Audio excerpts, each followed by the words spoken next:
நீங்கள் ஒன்டாரியோவில் கார் வச்சுக்கிட்டு ஒரு ஆள் இருப்பீங்கன்னு சொன்ன அந்த வீடியோவை பாருங்கள். $10,000 $20,000 கிளைம் ரிஜெக்ட் ஆகிறது சான்ஸ் இருக்குது நீங்கள் எந்த மிஸ்டேக்கை பண்ணுவீங்கன்னு சொன்னால். மோஸ்ட் ப்ராபப்ளி அது ஒரு மிஸ்டேக்குன்னு சொல்லி தெரியாமலே நிறைய பேர் இந்த மிஸ்டேக்கை பண்ணிட்டு இருக்கீங்க. இப்போ உங்களுக்கு இதுக்குள்ள பிரச்சனை வராட்டியும் ஃபியூச்சரில் பிரச்சனை வரது சான்ஸ் இருக்குது. ஸோ அந்த வீடியோவை ஃபுல்லாக பாருங்கள். இப்போ இல்லாட்டியும் ஃபியூச்சரில் அந்த வீடியோ தேவைப்படலாம். ஸோ சேவ் பண்ணி வச்சுக்கொள்ளுங்க. நான் ஒன்டாரியோட license home and auto insurance broker. ரீசெண்டாக எனக்கு ஒரு ஆள் கால் பண்ணியிருந்தார். அவர் பார்த்தீங்கன்னு சொன்னால் 4 மந்த்துக்கு முதல் பிராண்ட் நியூவாக ஒரு வாகனம் ஒன்று எடுத்திருக்காரு. ஓகே, $50,000 ஃபைனான்ஸ் போட்டு வாகனம் எடுத்திருக்காரு. ஸோ வாகனம் எடுத்தது பிறகு அவர் ஒரு இன்சூரன்ஸ் கம்பெனிக்கு கோட் எடுக்கக்குள்ள அந்த இன்சூரன்ஸ் கம்பெனியில் கோட் ப்ரொவைட் பண்ணிக்காங்க. $500 மந்த்துக்கு ப்ரீமியத்துக்கு கோட் ப்ரொவைட் பண்ணிக்காங்க. இவர் சொல்லியிருக்காரு $500 டூ மச்சாக இருக்குது, இதை குறைக்கலான்னு சொல்லி அவர் இன்சூரன்ஸ் புரோக்கர்கிட்ட கேட்கையும் ஓகேன்னு சொல்லி போட்டு அவரும் என்ன செஞ்சுக்காரு, 2-3 கவரேஜை கட் பண்ணிவிட்டு குறைச்சிருக்காங்க. அவர் ஸ்பெசிஃபிக்காக எந்த கவரேஜை கட் பண்ணினுங்கிற விஷயத்தை என்று சொல்கிறார். ஏன்னா நானும் ஒரு இன்சூரன்ஸ் புரோக்கர். அவர் என்கிட்ட கதைக்க வந்தது திரும்ப இன்சூரன்ஸ் எடுக்கலாமா, அதாவது அவரோட இன்சூரன்ஸ் இப்போ பிரச்சனை ஆகிட்டு புது இன்சூரன்ஸ் எடுக்கிறது தான் என்கிட்ட வந்திருந்தார். ஸோ அதனால் அவர் என்ன மிஸ்டேக் விட்டாருங்கிறது அவர் எக்ஸாக்டாக என்கிட்ட சொல்லலை.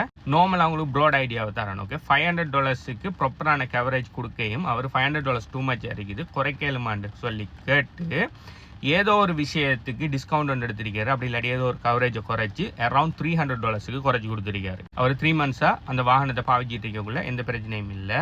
லாஸ்ட் வீக் என்ன நடந்திருக்குன்னு சொன்னால் இவர மிஸ்டேக்கில் ஒரு ஆக்சிடென்ட் ஒன்று நடந்துட்டு. இப்போ ஃபைனான்ஸ் கார்களுக்கு பார்த்தீங்கன்னு சொன்னால் நீங்கள் தேர்ட் பார்ட்டி இன்சூரன்ஸ் எடுக்கலாம், ஃபுல் இன்சூரன்ஸ் தான் எடுக்கணும். ஸோ கொலிஷன் அண்ட் கம்ப்ரஹென்சிவ்க்கு இன்சூரன்ஸ் எடுத்து தான் இருக்காரு.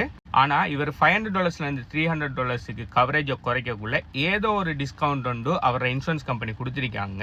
ஒரு இனத்தில் ஃப்ராட் பண்ணினு சொல்லி அவர் எக்ஸாக்டாக என்கிட்ட சொல்கிறாரு இல்லை. மேபி அவர் என்ன செஞ்சுக்கலாம், ஒன்று அவர் அட்ரஸ் ஃப்ராட் பண்ணிக்கலாம். அதாவது அவர் இது ப்ரீமியம் கூடின ஏரியாவில் இருந்துக்கிட்டு வேற ஒரு தள்ளி இப்போ உதாரணத்துக்கு அவர் டொரண்டோவில் இருந்துக்கிட்டு ஒஷாவா அப்படி இல்லைன்னு சொன்னால் பிக்கரிங் போன்ற நல்லா தள்ளி இருக்கிற பிரதேசத்திட அவர் கார் அங்கே தான் இருக்கிறேன்னு சொல்லி அட்ரஸ் ஃப்ராட் பண்ணிக்கலாம். அப்படி இல்லைன்னு சொன்னால் வின்டர் டயர் போடுவேன்னு சொல்லி வின்டர் டயர் டிஸ்கவுண்ட் எடுத்து போட்டு வின்டர் டயர் போடாமல் விட்டுக்கலாம். ஏதோ ஒன்று ஒரு விஷயம் ஒன்றை அவர் சரியாக செய்யலை. ஃப்ராடுன்னு நீங்கள் எக்ஸ்ட்ரீம் லெவல் ஃப்ராட் மட்டும்தான், ஃப்ராட் இல்லை.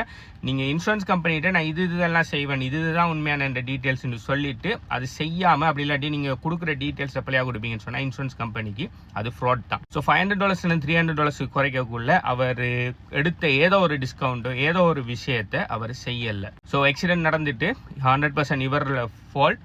அப்போ அண்டர் ரைட்டர்கிட்ட போய் எஸ்டிமேட் எல்லாம் பண்ணி பார்க்கக்குள்ள அரௌண்ட் $10,000 இவர காரை இணக்கிறதுக்குரிய ப்ரைஸ் $10,000. ஆனால் அவர் மிஸ்ரிப்ரசன்டேஷனோ ஏதோ ஒரு விஷயம் உண்டு அவங்க சொன்னதை செய்யலைங்கிற காரணத்துக்காக அந்த $10,000 கிளைமை ரிஜெக்ட் பண்ணிட்டாங்க. ரிஜெக்ட் பண்ணிவிட்டு அவங்க என்ன சொல்லிக்காங்கன்னு சொன்னால் இந்த கிளைம்புக்கு நாங்கள் எந்த பணமும் தரமாட்டோம், நீங்கள் இந்த கிளைம்பை குயிக்காக உங்களோட சொந்த பணத்தை வச்சு ஃபிக்ஸ் பண்ணணும். எது $10,000 இவர் சொந்த பணத்தை போட்டு ஃபிக்ஸ் பண்ணிவிட்டு இவர் காரை சேஃப்டி எடுத்து கொடுக்கணும். அப்போ தான் அவரை இன்சூரன்ஸை கண்டினியூ பண்ணுவோம். அப்படி இல்லைன்னு சொன்னால் அவங்க எத்தனை ஒரு 15 நாள் 2 வீக்ஸ் என்னையோ தான் டைம் கொடுத்துருக்காங்க. அந்த 2 வீக்ஸுக்குள்ளே இவர் இந்த காரை எனக்கு சேஃப்டி எடுத்து திரும்ப கொடுத்தா தான் இன்சூரன்ஸை கண்டினியூ பண்ணுவோம். அப்படி இல்லாட்டி இன்சூரன்ஸை டெர்மினேட் பண்ணணும்னு சொல்லியிருக்காங்க. யோசிச்சு பாருங்கள், புது கார் $50,000 கார் ஃபைனான்ஸ் எடுத்திருக்காரு.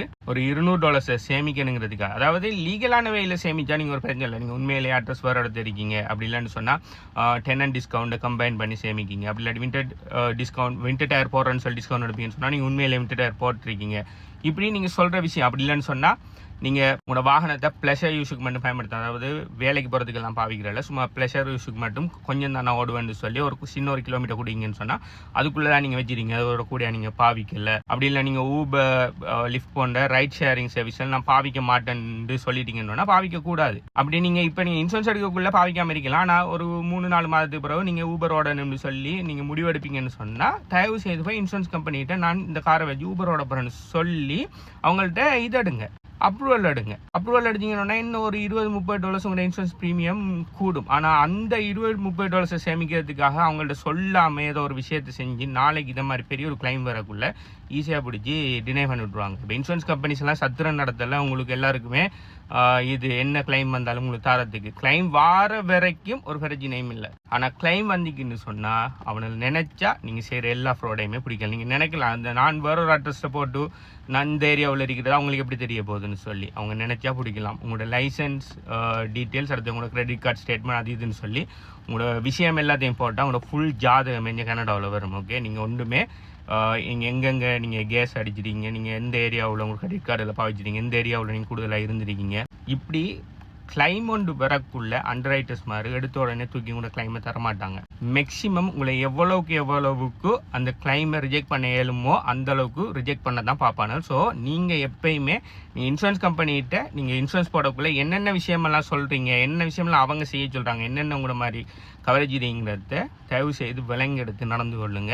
அது சின்ன விஷயம் தானே, இது சின்ன விஷயம் தானே இருக்கக்குள்ள நாளைக்கு இவருக்கு நடந்த மாதிரி $10,000-20,000 சொல்லி உங்களோட பாக்கெட்டால் போட வேண்டியது. உதாரணத்துக்கு நீங்கள் மந்த்லி ஒரு வேலை 2 வேலை முக்கி உழைச்சாலும் $4,000-5,000 மேலே உழைக்கல. இப்போ ஒரு $5,000 உழைக்கிற ஒரு ஆளாக இருந்தால் கூட ஒரு 2 மந்த் காசை இப்போ இதுக்கு போடணும். அது தாண்டி ஒன் டாப் ஆஃப் த டெக்ஸும் இருக்குது. ஓகே, டெக்ஸ் போட்டு $10,000 $11,000 $12,000 கிட்ட இப்போ ஒரு பாக்கெட்டால் போடணும். அதுவும் 4 எடுத்து செய்யலாமான்னு அதுவும் இல்லை. 2 வீக்ஸுக்குள்ள காரை இணக்கி அவனை சொல்ல சொல்லிக்கான், இல்லை இன்சூரன்ஸை டெர்மினேட் பண்ணணும்னு சொல்லிக்கானு. இப்போ அவர் 2 வீக்ஸுக்குள்ள இணக்காம இன்சூரன்ஸ் டெர்மினேட் ஆகணும்னா ஒரு டேஸ் ரிப்போர்ட்டில் இன்சூரன்ஸை டெர்மினேட் பண்ணிக்கும். இந்த விஷயம் இன்சூரன்ஸ் மிஸ்ரிப்ரசன்டேஷன் இல்லை இன்சூரன்ஸ் ஃப்ராடுன்னு சொல்லி டேஸ் ரிப்போர்ட்டில் போட்டுருவாங்க. அப்படி டேஸ் ரிப்போர்ட்டில் நீங்கள் இன்சூரன்ஸ் ஃப்ராட் பண்ணீங்க, இல்லாட்டி என்ன மிஸ்ரிப்ரசன்டேஷன் பண்ணீங்க, இல்லாட்டி பேமெண்ட் பண்ணலன்னு சொல்லி ஏதாவது டீட்டெயில் இது வரும்னு சொன்னால் அதுக்கப்புறம் நீங்கள் எந்த கம்பெனியில் இன்சூரன்ஸ் எடுக்க போனாலும் டேஸ் ரிப்போர்ட்டை அந்த இன்சூரன்ஸ் ப்ரோக்கர் போட்டு பார்க்கல. இப்போ என்கிட்ட டேஸ் ரிப்போர்ட்டர் ஆக்சஸ் இருக்குது. டேஸ் ரிப்போர்ட்டில் நீங்கள் உங்களோட லைசன்ஸை போட்டோன்னா உங்களுக்கு முழு ஜாதகமும் வரும். அதில் எத்தனை கிளைம்ஸ் இருக்குது, எத்தனை கன்விக்ஷன் இருக்குது, எத்தனை இன்சூரன்ஸ் லெப்ஸ் இருக்குது, இன்சூரன்ஸ் எந்தெந்த கம்பெனியில் நீங்கள் வச்சிருந்தீங்க, ஏன் அந்த கம்பெனிலேருந்து ஒரு கம்பெனிக்கு மாறிடுறீங்க, ஏதாவது ஃப்ராட் பண்ணி மாறிங்களா, இல்லாட்டி நார்மலாக இயர் ரெண்டில் மாறிங்களான்னு சொல்லி உங்களோட முழு ஜாதகமும் டேஸ் ரிப்போர்ட்டில் வரும். இப்போ அந்த இன்சூரன்ஸ் கம்பெனி இவர் இன்சூரன்ஸ் சஸ்பெண்ட் பண்ணினா அடுத்த இன்சூரன்ஸுக்கு இவர் போனால் இவர் ஆல்ரெடி $500 $300 குறைக்கிறதுக்கு அவர் செஞ்ச ஒரு சின்ன மடத்தனத்தால் நாளைக்கு அவர் $1,000 $1,500 சொல்லி இனி பே பண்ணி தான் ஒரு இன்சூரன்ஸ் போடுற மாதிரி இருக்கும். இன்சூரன்ஸ் போடாமல் அவர் பாவிக்கலாம் ஏன்னு சொன்னால் அது finance vehicle, finance company insurance இல்லாமல் காரை பாவிக்க விட மாட்டாங்க. ஸோ இப்போ எல்லாமே கை சேதப்பட்டு இப்போ என்ன செய்கிறேன்னு சொல்லி என்கிட்ட வந்து அது நான் என்ன செய்கிறேன், ஒன்றும் செய்யலை, நீங்கள் உங்களோட மடத்தனம் அது. ஸோ நீங்கள் ஒன்டேரியோவில் கார் ஓடிட்டீங்கன்னு சொன்னால் முதலாவது உங்களோட இன்சூரன்ஸ் பாலிசி டாக்குமெண்ட் எடுத்து உங்களுக்கு என்னென்ன கவரேஜ் எல்லாம் இருக்குன்னு சொல்லி முதல்ல பாருங்கள்.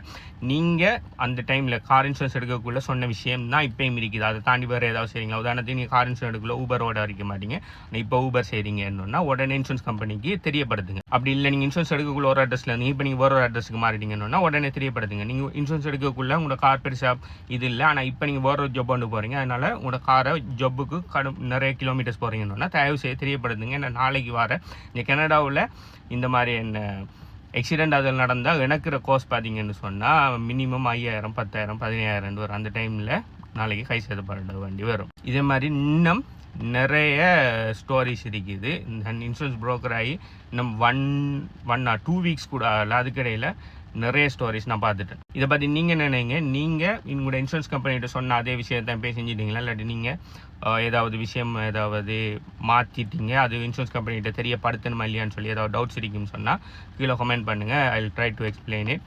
ப்ளஸ் உங்களோட இன்சூரன்ஸ் பார்த்தீங்கன்னு சொன்னால் ஒரு நெக்ஸ்ட் மந்த் அப்படி முடிய போகுதுன்னு சொன்னால் நீங்கள் என்னை கண்டெக்ட் பண்ணுங்கள். நான் ஒரு 30+ கம்பெனிஸில் உங்களோட ப்ரொஃபைலை செக் பண்ணி எந்த கம்பெனி பெஸ்ட்டான ரேட் ஆஃபர் பண்ணுறாங்களான்னு சொல்லி பார்த்து சொல்லுவேன்.